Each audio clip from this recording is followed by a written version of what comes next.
समीर, रोहन, अदिति और सिमरन एक साथ एगो फिल्म बनावत रहले। चारों साथ में एगो मीडिया कंपनी में काम करत रहले और चारों में गहरी दोस्ती रहली। हमनी के डायरेक्टर के एगो नई लव स्टोरी चाहिए।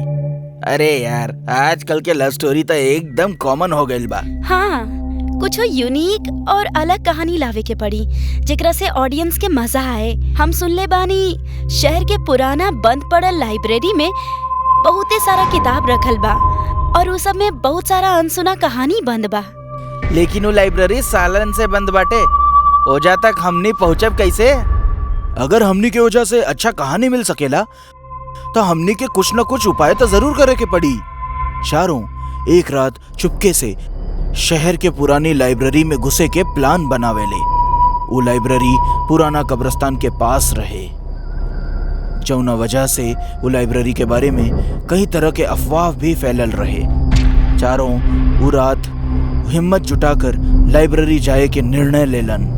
यार, हम सुनले बानी वो लाइब्रेरी के बगल में ना पुराना कब्रिस्तान बा और लोगन के कहना बा कि वो कब्रिस्तान के आसपास ना कितना लोग आत्मा देखले बाड़े।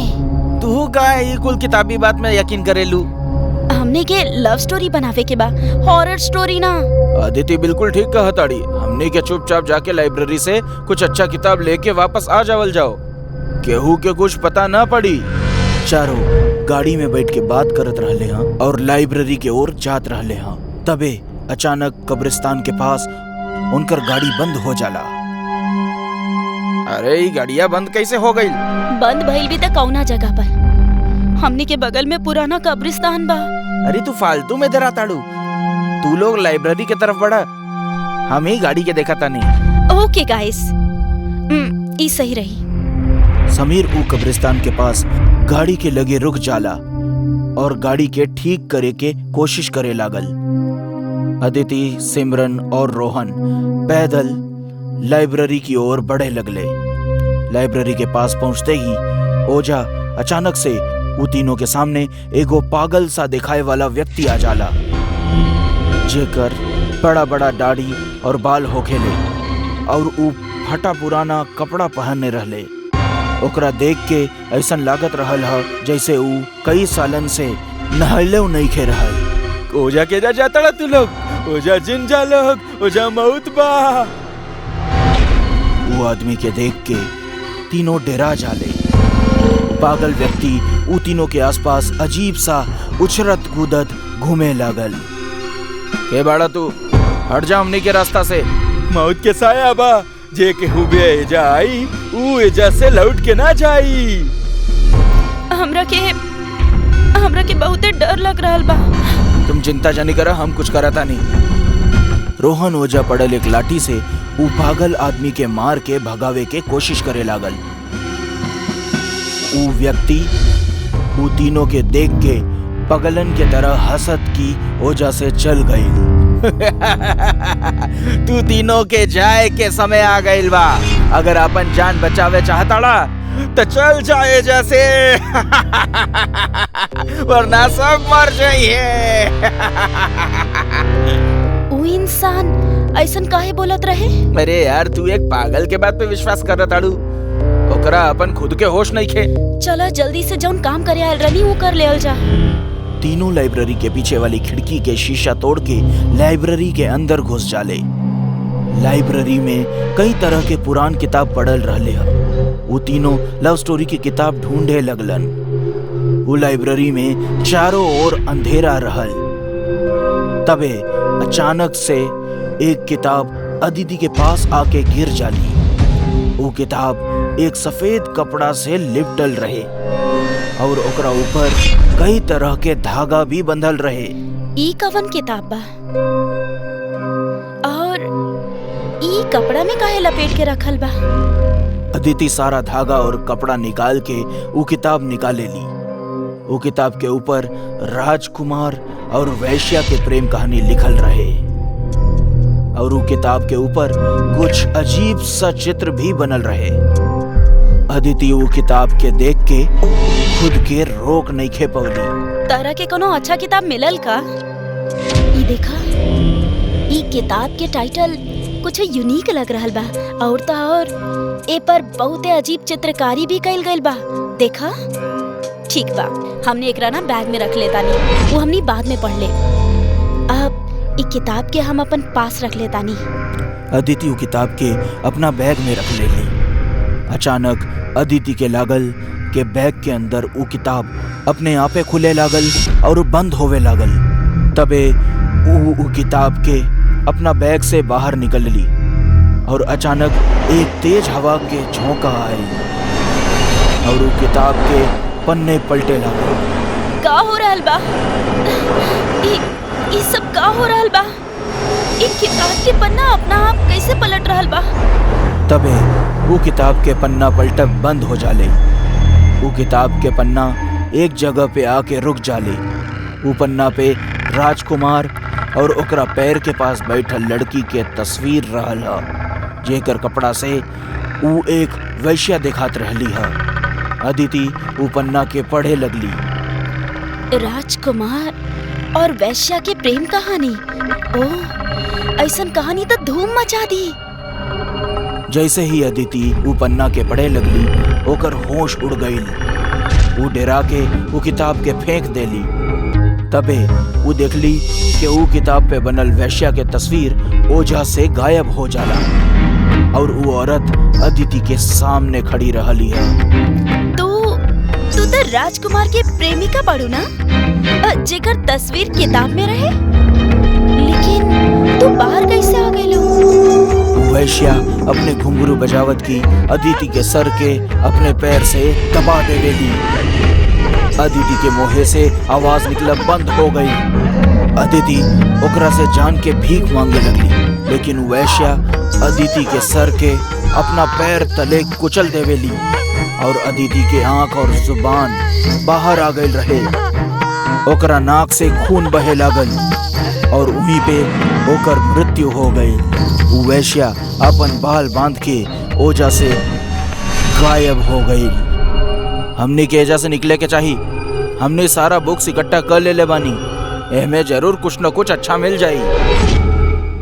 राहुल और सिमरन अदिति के ढूंढे लगले। सिमरन के नजर अदिति पर जाला। ओकरा देख के ऐसा लागत रहल ह माना जैसे वो बैठ के किताब पढ़त रहली है। अरे यार अदिति, चला, हमने के यहाँ से निकले के बा। तू यहाँ बैठ के किताब काहे पढ़ रहल बाड़ी? अदिति के कोनो जवाब ना मिलला पर सिमरन ओकरा पास जाली और ओकरा कंधा पर हाथ रखली। अदिति के लाश लुढ़क के गिर जाली। सिमरन अदिति के देख के डरा जाली और वो जोर से चीखे लगली। का भइल? काहे चिल्लावत आड़ू? अदिति, अदिति, अदिति। रोहन अदिति के लाश देखकर हैरान हो जाला और वो सिमरन के हाथ पकड़ के ओझा से भागे लागल। तबे वो गलती से अपन पैर वो किताब के ऊपर रख देहलस। अदिति के ऐसा हालत के करे होई? ये देख के ऐसा लागता जैसे कोनो बुरा ताकत के काम होके। हमने के यहाँ से फौरन निकले के होगी। तबे वो किताब रोहन और सिमरन के पैर में फंस गई और दोनों गिर जाले। ई किताब यू है किताब बा जे अदिति अपना पास रख ले रहली। रोहन और सिमरन वो किताब के देखे लगलन और देखते ही देखते किताब पे बनल वैश्या की तस्वीर अपना हाथ निकाल के रोहन के गला पकड़ ले ली। दोनों यह देख के डरा गए। अदिति रोहन के गला छुड़ावे के कोशिश करे लगली। तबे ओझा से वो वैश्या की तस्वीर गायब हो गई। तू ठीक तो बाड़ा ना? ये सब का हो रहल बा? ये जरूर शापित किताब बा। ये औरत की तस्वीर अचानक गायब कैसे हो गई? यही किताब अदिति के जान ले ले होगी। आप श्योर? तबे सिमरन और रोहन के ऊपर गाड़ी के हेडलाइट के रोशनी पड़ल। बाहर समीर गाड़ी लेके आ गई रहे। सिमरन और रोहन के बहरे बुलावत रहले हा। अरे यार तू लोग सब बहरे आए क्या? गाड़ी ठीक हो गई बा, चला एजा से निकले के बा। सिमरन और रोहन वो किताब के ओझा ही छोड़ के गाड़ी के ओर भागे लगले। वो दोनों जैसे लाइब्रेरी से बाहर निकले की कोशिश करलन, ओझा वो वैश्या आ गई और अपना पायल बजावे लगली हा। दोनों ही देख के डरा गईलन। के बाड़ू तू? और हमनी के काहे मारा ताड़ू? हमनी तो तोहरा के चिन्हबो न करे नी। हमनी के छोड़ दा, हमनी के जाए दा, हमनी के छोड़ दा। तबे वो वैश्या सिमरन और रोहन के गला दबावे लगली और दोनों के हवा में उठा के कांच वाली खिड़की पे पटक देवेली। देखत देखत वो दोनों के मौत हो जाला। लाइब्रेरी के बाहर से समीर इकुल देखत रहल ह। समीर अपना हाथ में एगो ताबीज लेके लाइब्रेरी के अंदर घुस जाला। तू हमार कुछ न बिगाड़ पाइबू।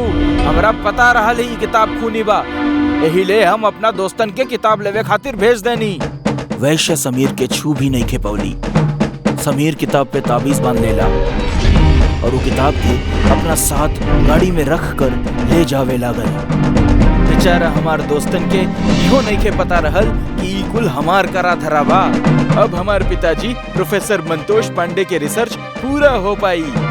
ई खूनी किताब के राज अब ई पूरा दुनिया के पता चली और पिताजी वैश्या के अपना कब्जा में कर ली हैं। तबे समीर देखेला कि रोड के बीचों बीच वो वैश्या खड़ी बा।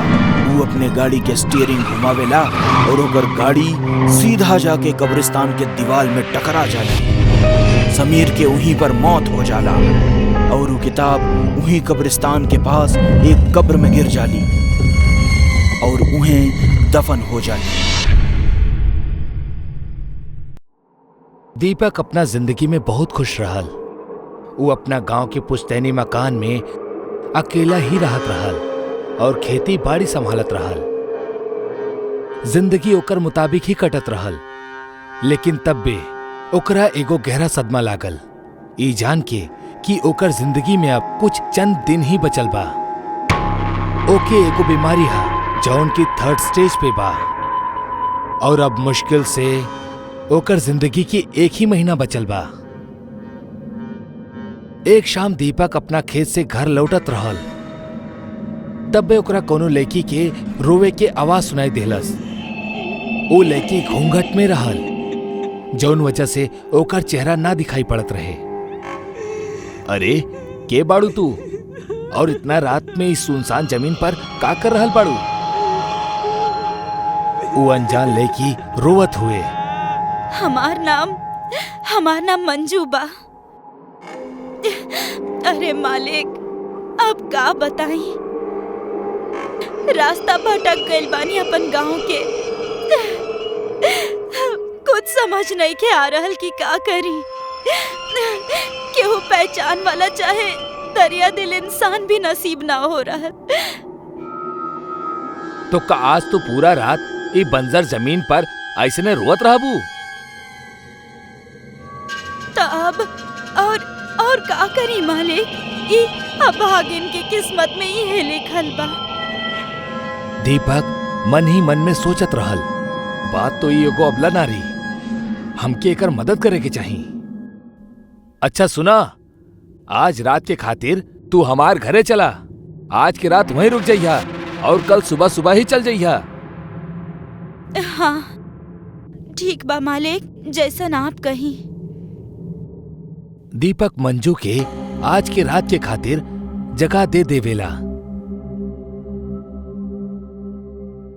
अगला सवेरे दीपक एगो गहरा लेकिन थकावट वाला रात के पूरा करत करत बिस्तर से उठेला।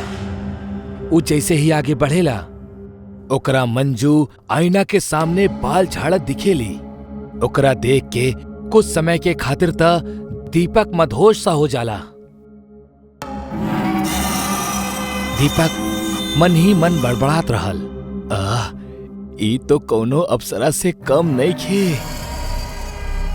पिछला रात घूंघट के कारण ऊ लड़की के चेहरा न देख पौलस, लेकिन अब जब ऊ ओकर खूबसूरत चेहरा देखलस तो ओकरा ऊपर फिदा हो गई।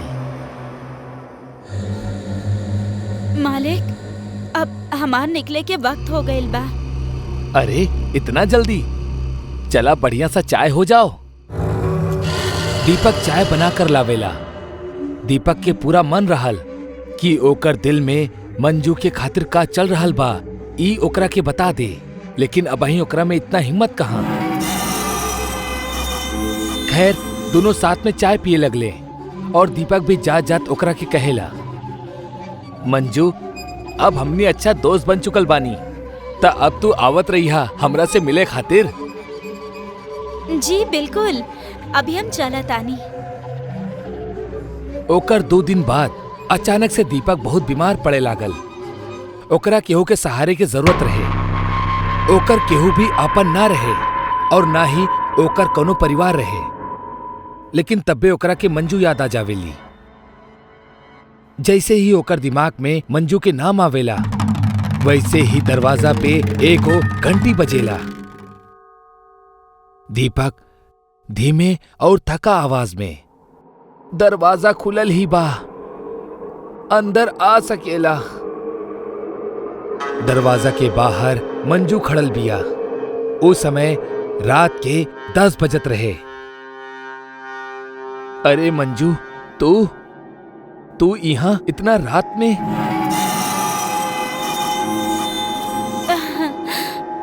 आप हमरा के याद कैनी और हम हाजिर। चली ये सब छोड़ी, हम आपके ऐसे ही ठीक कर देब। ना मंजू, अब तक डॉक्टर भी जान बचावे से इनकार कर देले बा। अब बस कुछ हफ्ता में हम मर जाइब। अरे ना, शुभ शुभ बोली।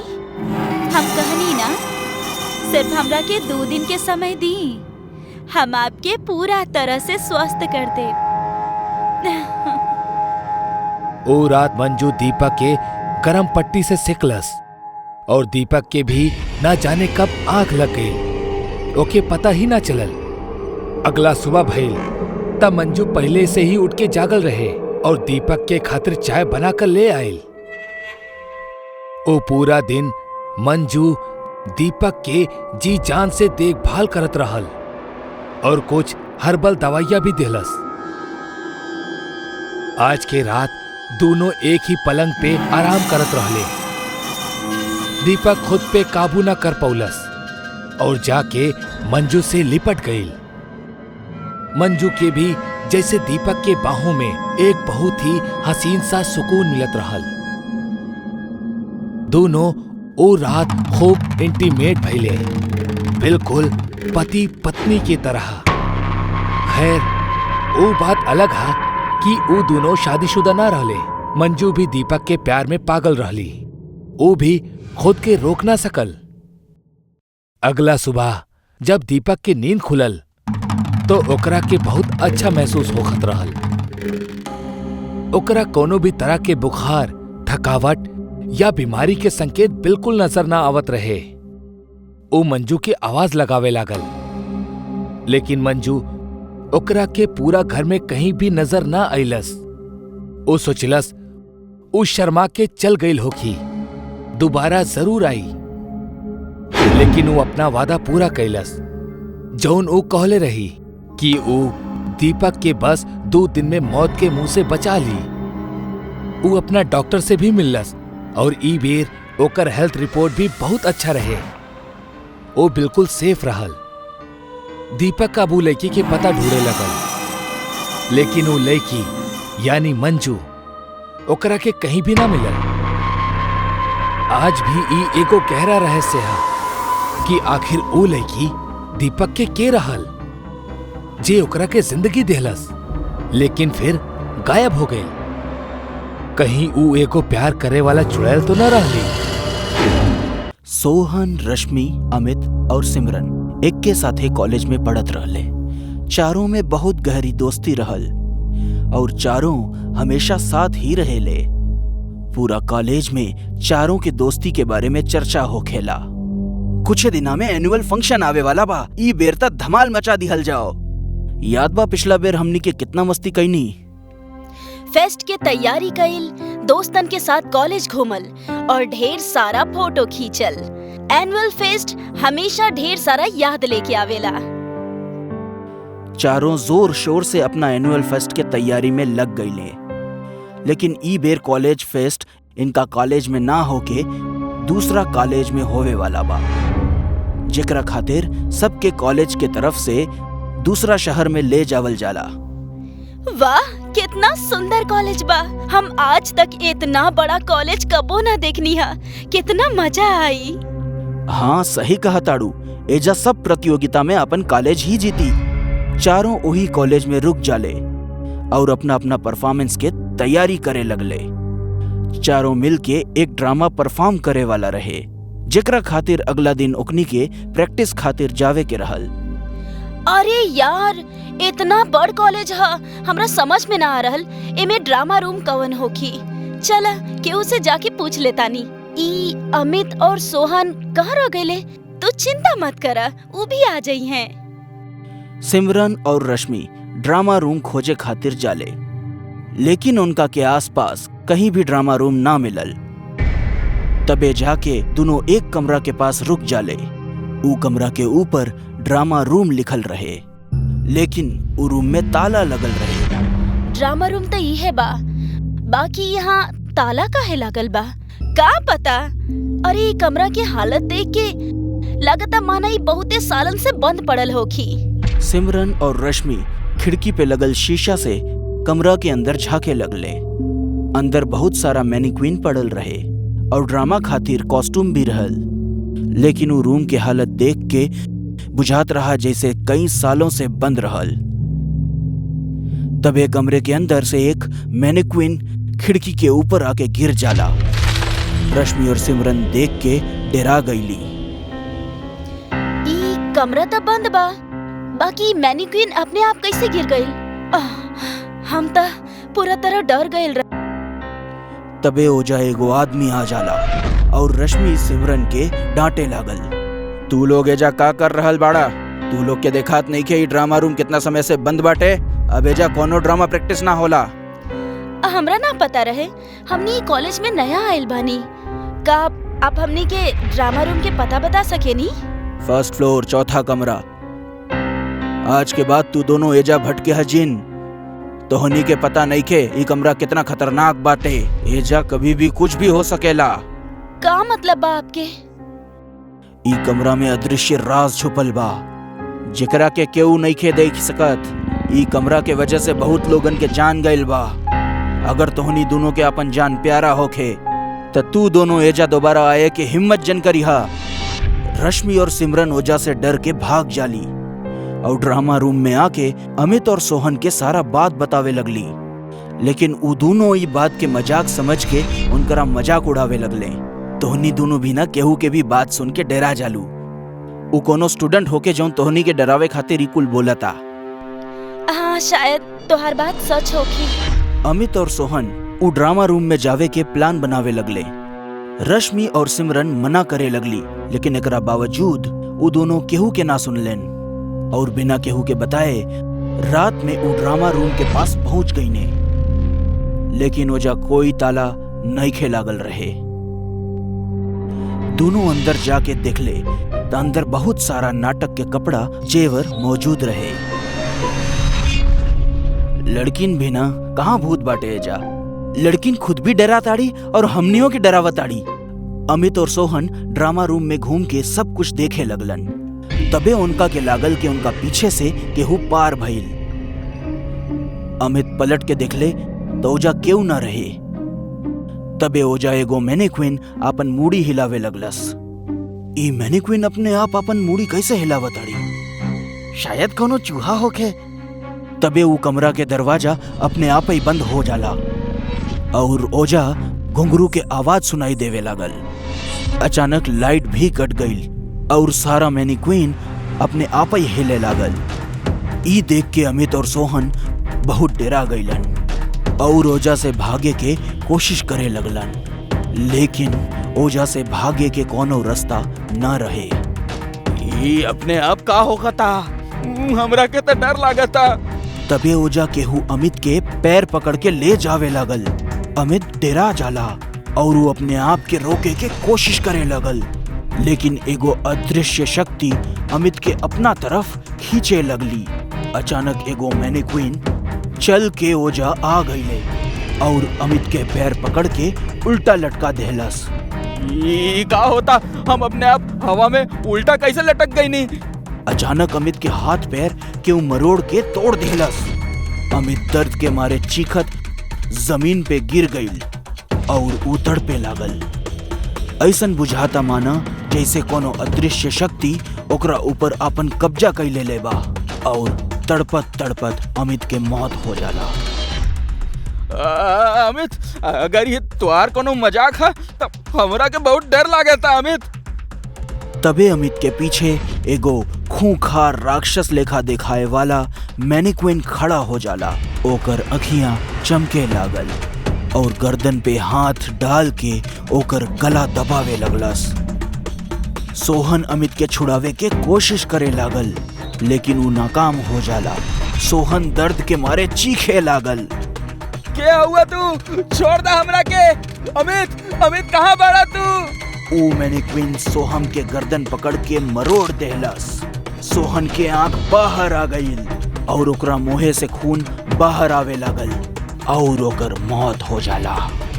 अगला दिन रश्मि और सिमरन सोहन और अमित के परफॉर्मेंस खातिर इंतजार करत रहली। कहीं रात के दोनों ड्रामा रूम में तो ना चल गए। हमनी के वहाँ जाए के देखे के पड़ी।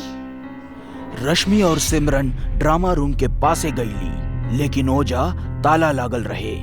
दोनों खिड़की के अंदर झकलीन, लेकिन उनकरा के कुछो दिखान नहीं थे। अब हमनी परफॉर्म कैसे करब? ऐसे तो हमनी के कॉलेज हार जाई। हाँ, सही कहलू तू।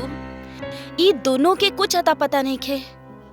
रश्मि और सिमरन अमित और सोहन के ढूंढे के बहुत कोशिश कैली, लेकिन वो दोनों नइखे मिलन।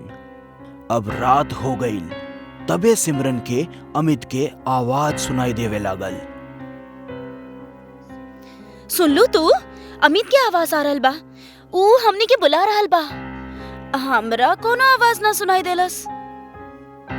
सिमरन ऊ आवाज के पीछे जावे लगली। रश्मि भी सिमरन के साथ साथ जाए लगली। ऊ दोनों वह ड्रामा रूम के पासे पहुंच गईली।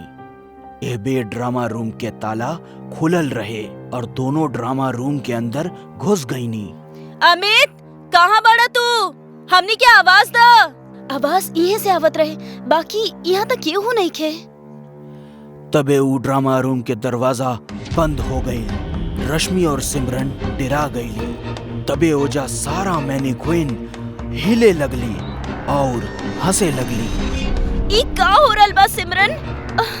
ई कोनो अदृश्य शक्ति लागता।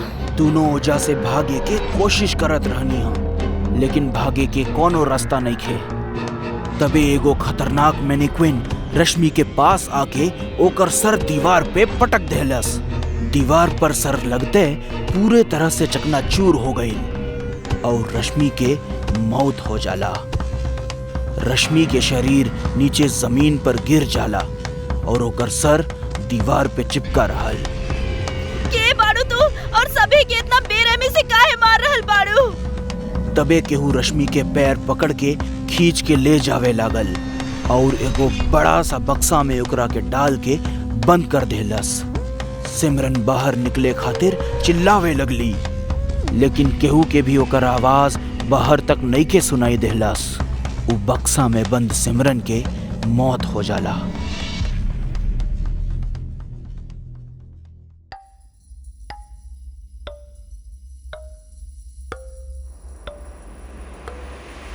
रात के 12 बजे पायल और दानिश अपना एगो इवेंट से घर लौटत रहले।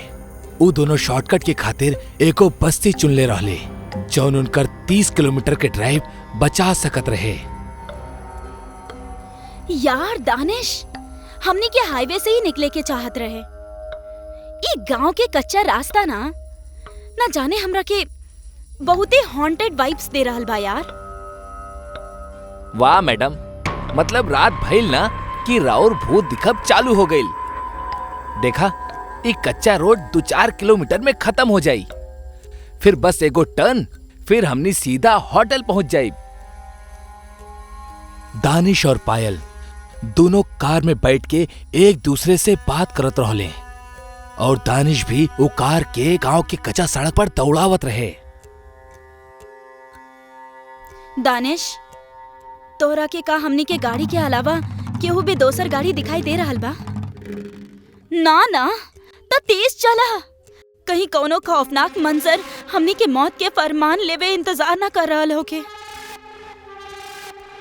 चला जल्दी। यार तू डरावत तारू या बात करत तारू? ऐसे अच्छा होई तू सुझ जा। कुछ दूरी के फासला तय होकले हुई कि तबही दानिश के नजर ओके गाड़ी के रेयर व्यू मिरर पर पड़लस। एकरा देख के ओकर खून जम गईल। दानिश अपना गाड़ी के शीशा में देखलस एगो इंसान बिना सिर वाला जौन ओकरा गाड़ी के पीछे पीछे दौड़त रहल और ओकरा हाथ में एक तेज धार वाला कुल्हाड़ी भी बा। एकरा दिखला के बाद दानिश एक्सीलेटर के और तेज कैलस। वो बहुत ज्यादा डरल रहे, लेकिन वो अपना डर के बिल्कुल भी जाहिर न कैलस, काहे कि ओकरा बगल में बैठल पायल अगर पीछे के नजारा देख ले तो डर से ही मर जाई। अरे दानिश, तू कोनो भूत देख लेला का? इतना तेज गाड़ी काहे चला रहल बड़ा? दानिश अबही भी गाड़ी के शीशा में उस सिर कटल आदमी के भागत देखत रहे। वो पसीना से तरबतर होके लगल। अचानक से वो पीछे भागत आदमी एकदम से गायब हो गई। दानिश के जान में जान आयल, लेकिन तब भी गाड़ी के छत पे जोर से आकर कुछ गिरल। दानिश ना जाने काहे, लेकिन फौरन एक जोरदार ब्रेक मरलस और एकर साथ ही छत पे कूदल उस सिर कटल इंसान सीधा गाड़ी के सामने जा गिरल। वो डरावना इंसान के दिखला के बाद पायल के एक भयानक चीख निकल गई। और भला निकलत भी काहे ना, वो आदमी इतना डरावना जौन लागत रहे। ओकरा धड़ से सिर अलग जो रहे, ओकर कद भी 6 फुट के रहे। ओकरा हाथ में एक धारदार हथियार रहे, जेकरा वो अंधाधुंध चलाए जात रहल। आस पास के पूरा माहौल एकदम गुफ अंधेरा और शांत माहौल में खोल रहे।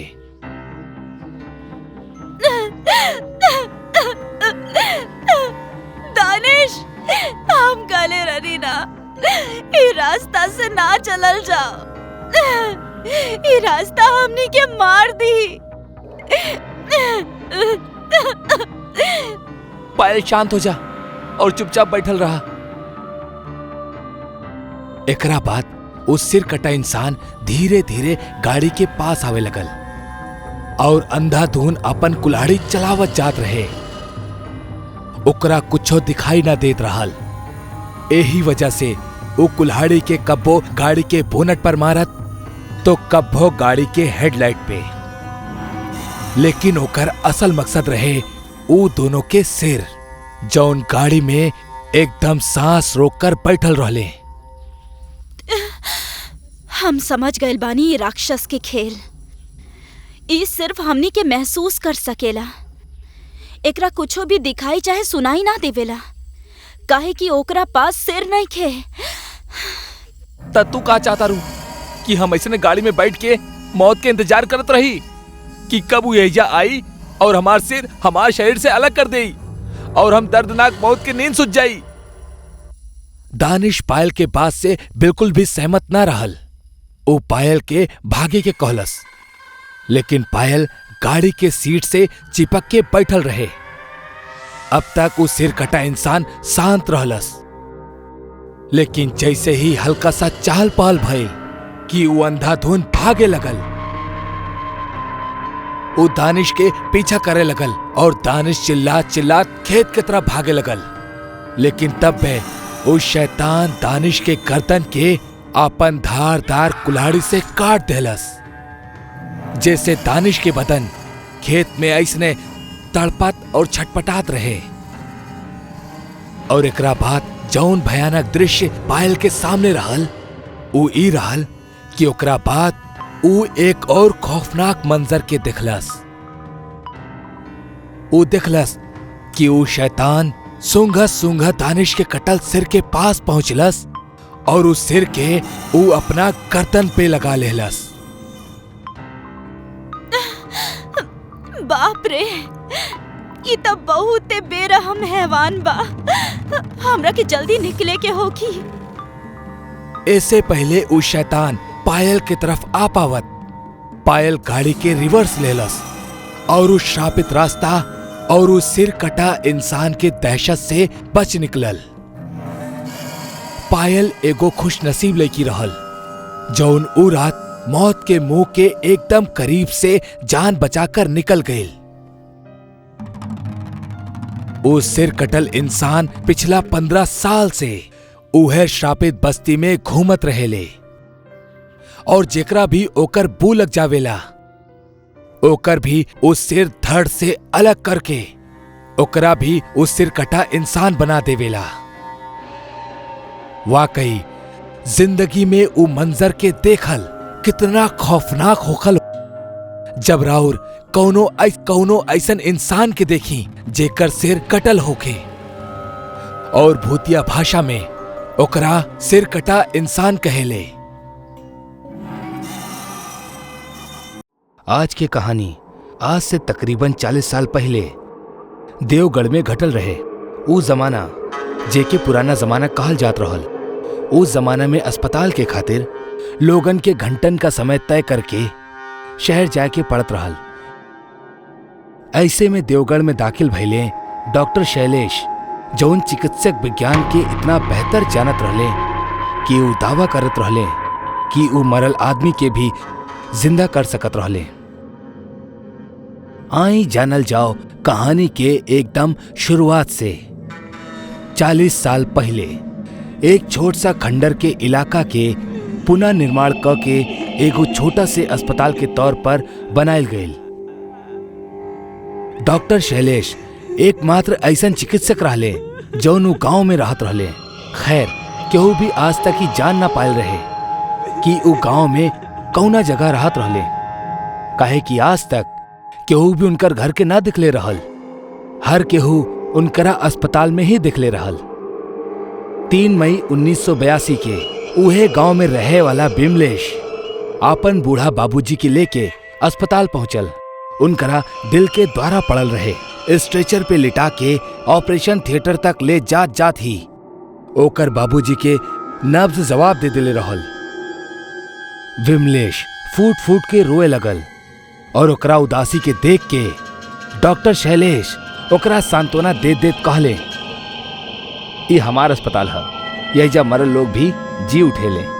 तू हमरा के थोड़ा समय दा, तोहार बाबूजी जीवित हो जाइए।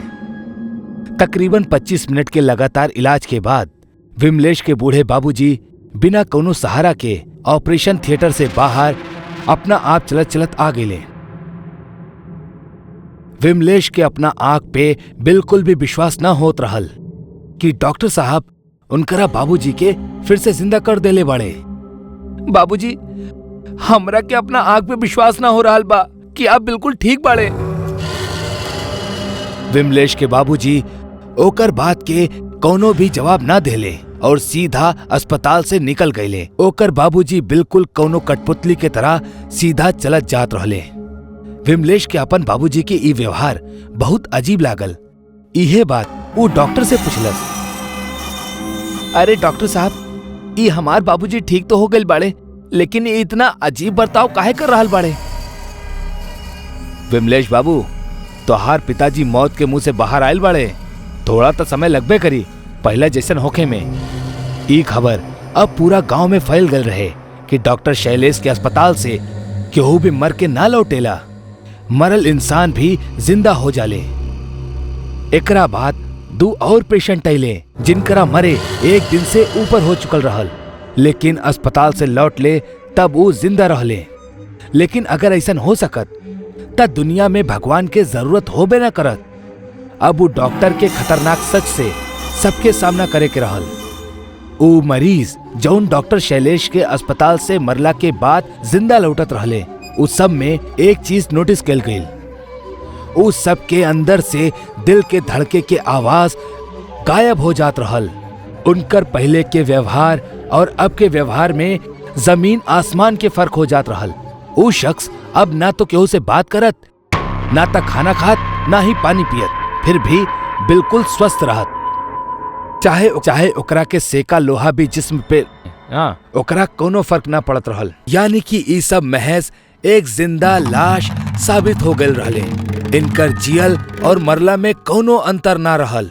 सरपंच के घर 2-3 लोगन के आपस में मीटिंग भइल, जहां सब लोग आपस में ई तय कैले कि अगला बेरी जब भी केहू मरल पेशेंट ऊ अस्पताल के अंदर जाई ता हमनी सब अंदर से छुप कर देखल जाई कि ऊ डॉक्टर ऐसन का करेला। 3 दिन बाद एगो आदमी के मौत भइल और ऊ रहल विमलेश, जौनी घटना के और दहलाकर रख देलस। दरअसल ओकर मौत के कारण रहल ओकर बाबूजी। ऊ विमलेश के ना जाने कब और कैसन मरले कि विमलेश की भयानक मौत हो गई। ओकर लाश के लेके 2 लोग अंदर अस्पताल में गईले और अस्पताल में जात ही डॉक्टर शैलेश उनकरा के बाहर रोक देले और कहले कि अंदर हमनी एकर इलाज करके जल्दी बाहर भेज दे। वहीजा अस्पताल के ऊ ऑपरेशन थिएटर वाला खिड़की से सरपंच और ओकर दोनों दोस्त छुप के ऊ डॉक्टर पे नजर रखत रहले कि ऊ असल में करेला का।